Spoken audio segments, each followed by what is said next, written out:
नमस्ते। आज हम बात करेंगे ईद के बारे में, लेकिन एक कहानी के जरिए। एक ऐसी कहानी जो हमें ईद की खुशियों और उसकी प्यारी प्यारी रस्मों के एहसास में ले जाएगी।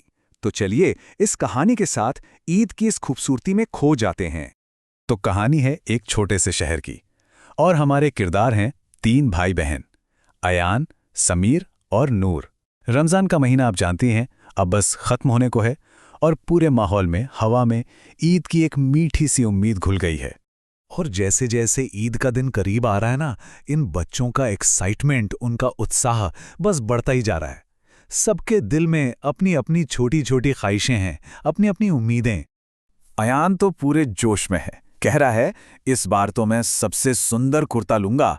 और उसका ये जो उत्साह है ना, यही तो बताता है कि ईद पर नए कपड़े पहनना कितना खास होता है, कितनी खुशी देता है।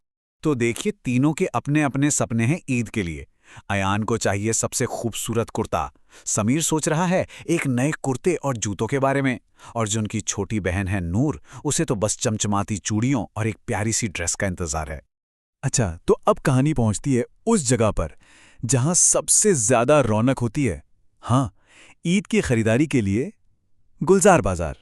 जरा सोचिए वो माहौल, चारों तरफ जगमगाती लाइटें, हवा में मिठाइयों की वो मीठी सी खुशबू, और हर किसी के चेहरे पर वो जश्न वाली चमक। सच में बाजार का नजारा तो देखने वाला होता है।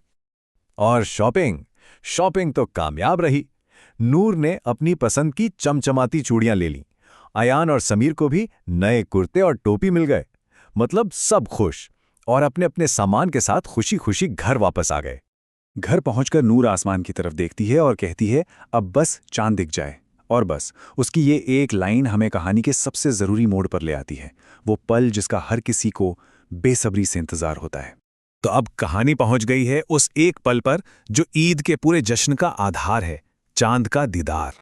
पर एक सवाल आता है मन में, है ना, कि आखिर ये तय कैसे होता है कि ईद कब है? मतलब सबको एक साथ कैसे पता चलता है? और यही सवाल हमें इस त्योहार की सदियों पुरानी खूबसूरत परंपरा तक ले जाता है। तो इसका जवाब है ईद उल फित्र की परंपरा में ही। ईद उल फित्र यानी रोजा तोड़ने का त्योहार। और परंपरागत रूप से इसकी शुरुआत तब होती है जब रमजान की 29वीं या 30वीं रात को चांद की पहली झलक दिख जाती है। तो बस रोजे का आखिरी दिन है, शाम हो रही है, और पूरा का पूरा परिवार छत पर जमा है। सबकी आंखें आसमान पर हैं, और दिल तो बस जोर जोर से धड़क रहे हैं। और फिर वो पल आता है, इंतजार खत्म। अचानक नूर की आवाज गूंजती है, देखो चांद।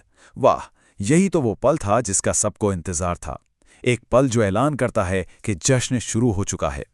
आसमान में वो पतली सी चमकती हुई चांद की लकीर, बस इतना ही काफी था। कंफर्म हो गया, कल ईद है। और फिर पूरा परिवार एक दूसरे को गले लगाता है, ईद मुबारक कहता है।